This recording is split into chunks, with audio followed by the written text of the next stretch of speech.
Hello everyone, welcome back to my channel. आज की video start करेंगे मुगल काल से कि उत्तर मुगल काल में हरियाणा की क्या स्थिति रही और यहाँ से कौन से क्वेश्चन बनते हैं इस टॉपिक से। एंड हम वीडियो कर रहे हैं स्टार्टिंग से। पीवाईक्यू क्वेश्चन है सारे जो कहीं ना कहीं पूछे गए हैं, जहाँ पर हरियाणा जी के आती है हरियाणा के सभी एग्जाम में। तो पहला क्वेश्चन है, मराठा और अहमद शाह अब्दाली के बीच हरियाणा में कौन सा युद्ध लड़ाया गया था। पानीपत को हम बैटल ऑफ वॉर मतलब युद्धों की लड़ाई का शहर बोलते हैं। प्लस आपको पता होगा पानीपत में 3 लड़ाइयाँ होंगी, बाबर और इब्राहिम लोदी के बीच में पहली लड़ाई, दूसरी लड़ाई हुई हेमू और अकबर के बीच में, और तीसरी हुई थी मराठा और अहमद शाह अब्दाली के बीच में। तो यहाँ पर मराठा लोगों की हार हुई थी। ये युद्ध हुआ था 14 जनवरी 1761 को। इस युद्ध में दोआब के रोहिला अफगान और अवध के नवाब सिराजुद्दौला ने अहमद शाह अब्दाली का साथ दिया था। ध्यान रखिए, सिराजुद्दौला और दोआब के रोहिला इन दोनों ने अहमद शाह अब्दाली का साथ दिया और इस युद्ध में मराठा सेनापति सदाशिव राव भाऊ थे, लेकिन ये हार गए थे। पानीपत की तीसरी लड़ाई किसने जीती? ये जीती थी आपकी अहमद शाह अब्दाली ने। 14 जनवरी 1761 को यह युद्ध हुआ था, इसमें मराठों की हार हुई थी। सन 1761 में लड़ी गई पानीपत की तीसरी लड़ाई में डैश बादशाह अहमद शाह अब्दाली ने मराठों को कहां पे हराया? तो ये आप सभी को पता है, ये अफगान बादशाह को हराया था अहमद शाह अब्दाली ने। सफ़ी संत शाह अली कलंदर का जन्म कहां पे हुआ था? ये क्वेश्चन बहुत बार आता है और इस क्वेश्चन को एक बार डिटेल से जरूर पढ़ लेना। पानीपत की बात कर रहे हैं, इनका जन्म पानीपत में हुआ। हरियाणा के पानीपत में इनकी दरगाह है। कलंदर शाह के पिता का नाम शेख फखरुद्दीन था, जो अपने समय का महान संत और विद्वान था। इनकी माँ का नाम हाफिजा जमाल है, जो धार्मिक प्रवृत्ति की थी। सन 1190 ईस्वी में कलंदर शाह का जन्म हुआ और 1312 ईस्वी में 122 साल की उम्र में इनका युद्ध हुआ। तो काफ़ी लंबा टाइम ये जिए। सूफी संत और भक्ति आंदोलन से देखिए, कौन सी जगह संत सूरदास के जन्म के रूप में मानी जाती है? ये क्वेश्चन भी बहुत बार आता है। फरीदाबाद में सीही जो जगह है, तो ये सीही नामक जगह है फरीदाबाद में, वहाँ पर इनका जन्म हुआ। और एक मान्यता के अनुसार इनका जन्म मथुरा आगरा मार्ग पर स्थित रूनकता नामक गांव में बोला जाता है। प्रसिद्ध रचनाएं हैं सूर सागर, साहित्य लहरी, नल दमयंती और सूर सारावली, जिसमें से आपसे सूर सागर ज़्यादा पूछी जाती है। नेक्स्ट क्वेश्चन है यहाँ पे, पानीपत का तीसरा युद्ध, अगेन द सेम क्वेश्चन। ये आपकी बात हो रही है 1761 की, और जिसमें मराठों की पराजय हुई थी। नेक्स्ट है, डैश नादिर शाह और मोहम्मद शाह के बीच लड़ी गई कौन सी लड़ाई थी? ये थी करनाल का युद्ध। करनाल का युद्ध भी आपको पता होना चाहिए। ये बात कर रहे हैं मोहम्मद शाह के टाइम पीरियड की। 1719 से 1748 के बीच में इन्होंने लड़ाई लड़ी। 1739 में भारत पर आक्रमण किया और करनाल युद्ध में मुगल सेना को पराजित कर लिया। नादिर शाह अपने साथ साथ क्या लेके गया था? जो कोहिनूर था और मयूर सिंहासन, इसको भी ले गया था। नेक्स्ट देखिए, 1756 से 57 के दौरान हरियाणा राज्य किसके नियंत्रण के अधीन था? तो ये मराठा लोगों के अधीन था। हरियाणा राज्य मराठों के नियंत्रण में रहा 1756 से 57 में। 1756-57 में मराठों ने हरियाणा पर अधिकार कर लिया।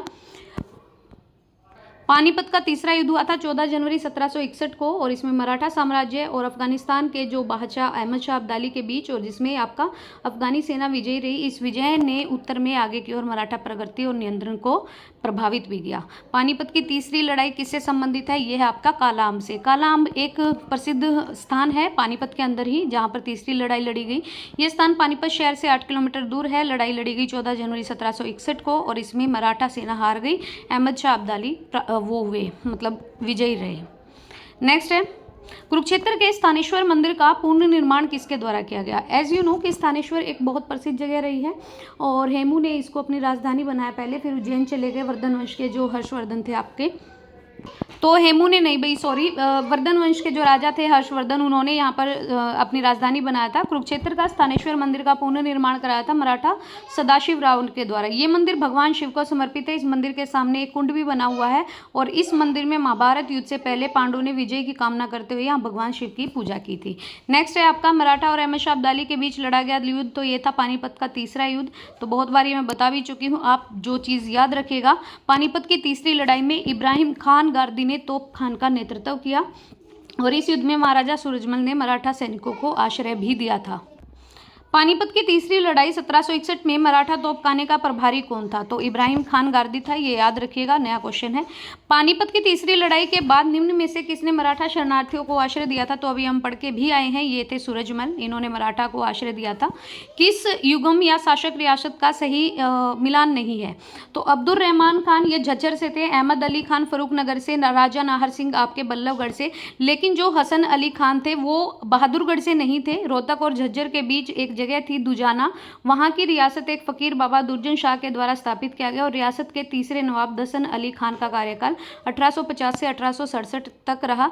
तो ध्यान रखिएगा, ये जो आपके हसन अली खान थे ना, ये नहीं थे बहादुरगढ़ से, ये दुजाना की रियासत और एक फ़कीर बाबा दुर्जन शाह के द्वारा यहाँ पर स्थापित की गई थी। नेक्स्ट है पानीपत की तीसरी लड़ाई 1761 है, 14 जनवरी 1761, सेम ही क्वेश्चन है। और ये आप याद रखिए, युद्ध का नेतृत्व पेशवा बालाजी बाजीराव के चचेरे भाई जो थे सदाशिवराव भाऊ और पेशवा के पुत्र विश्वासराव कर रहे थे। मराठों की पराजय हुई थी। किस मुगल काल शासक के शासनकाल में हरियाणा पर अंग्रेजों का नियंत्रण स्थापित हुआ? ये हुआ था शाह आलम। शाह आलम की बात करें तो ये एक मुगल शासक थे, इनके शासनकाल में हरियाणा पर अंग्रेजों का पूरी तरह से कंट्रोल हो गया था और इन्हीं के शासनकाल में 1803 में अंग्रेजों ने दिल्ली पर अधिकार किया। And as you know very well कि 1803 में सूरजयंजन की संधि भी हुई थी। पानीपत का पहला युद्ध कब लड़ा गया? ये 1526 की बात कर रहे हैं, बाबर के बीच में और आपके इब्राहिम लोदी के बीच में। बाबर विजयी रहे थे, इब्राहिम लोदी मध्यकाल का प्रथम शासक था जो कि युद्ध स्थल पर ही मारा गया था। करनाल की तीसरी लड़ाई, करनाल की तीसरी लड़ाई की बात करें तो ये नादिर शाह और मोहम्मद शाह के बीच में हुई थी 1739 में। जो करनाल के पास ही तरावड़ी स्थान है, वहां पर पृथ्वीराज चौहान और मोहम्मद गोरी की हुई थी। इस युद्ध में नादिर शाह विजयी हुए। नादिर शाह के सैनिकों ने दिल्ली में भयंकर लूटपाट मचाई और मुगल बादशाह का पूरा खजाना फारसियों द्वारा लूट लिया गया। इस युद्ध के पश्चात भी मोहम्मद शाह दिल्ली के बादशाह बने रहे। तो ध्यान रखिए, मोहम्मद शाह और नादिर शाह के बीच हुई थी और नादिर शाह जीते भी थे, लेकिन इस युद्ध के बाद भी मोहम्मद शाह दिल्ली के बादशाह बने रहे थे। पानीपत की तीसरी लड़ाई, ये क्वेश्चन करते हैं, स्किप आगे चलते हैं। डैश निर्णायक था और इसने उत्तरी भारत में मुस्लिम प्रभुत्व की नींव रखी थी। ये बात कर रहे हैं तराइन के युद्ध की। मोहम्मद गोरी, आप सभी को पता होना चाहिए, 91 में पृथ्वीराज चौहान जीता, 92 वाले में आपका गोरी जीत गया। उत्तरी भारत में मुस्लिम प्रभुत्व की नींव रखने वाला निर्णायक युद्ध रहा और इस युद्ध में मोहम्मद गोरी ने पृथ्वीराज चौहान को हराया था। आगे चलते हैं। हरियाणा सरकार द्वारा डैश के समीप स्थित काला आम वृक्ष स्थान को युद्ध नायक स्मारक वीर हीरो मेमोरियल के रूप में विकसित किया जा रहा है। ये स्थान है आपका पानीपत में, जहां पर तीसरी लड़ाई हुई और ये एक जो राज्य सरकार के द्वारा युद्ध नायक स्मारक की स्थापना की जा रही है। कहा जाता है कि इस प्रसिद्ध स्थान पर पानीपत की तीसरी बैटल में मराठा सेनापति सदाशिवराव भाऊ और अहमद शाह अब्दाली शहीद हुए, जिसके कारण उनके बहे खून से इस पेड़ का रंग काला पड़ गया। मराठा और अहमद शाह अब्दाली के बीच संघर्ष किस स्थान पर हुआ? तो सेम क्वेश्चन है, ये तीसरी लड़ाई थी। तो आगे चलते हैं। पानीपत की तीसरी लड़ाई मराठा और अहमद शाह अब्दाली के बीच हुई, ऑप्शन ए। नेक्स्ट है, सन 1761 में लड़ी पानीपत की लड़ाई में डैश बादशाह अहमद शाह और अब्दाली ने मराठों को हराया। ये थे अफगानों को।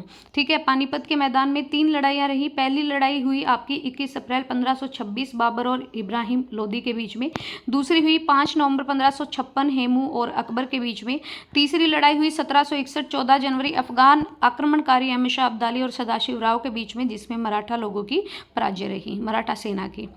फिर सेम क्वेश्चन है, आगे बढ़ते हैं। ये है पानीपत के पहले युद्ध में किसने लोदी को पराजित किया था? तो ये आपका आंसर आएगा बाबर। यहाँ पर देख सकते हैं, पहला युद्ध 1526 में जहीर उद्दीन बाबर और दिल्ली के लोदी वंश इब्राहिम लोदी के बीच लड़ा गया। इस युद्ध में बाबर ने लोदी को पराजित किया था और इस युद्ध में ही भारत में मुगल साम्राज्य की नींव रखी गई थी। लोदी की मृत्यु युद्ध के मैदान में ही हो गई थी। नेक्स्ट है, मराठा और अहमद शाह अब्दाली के बीच हरियाणा में कौन सा युद्ध लड़ा गया? तो तीसरा युद्ध है। किस मुगल शासक के शासनकाल में हरियाणा पर अंग्रेजों का नियंत्रण स्थापित हो गया? शाह आलम के शासनकाल में। 1803 में ब्रिटिश साम्राज्य का हिस्सा बना।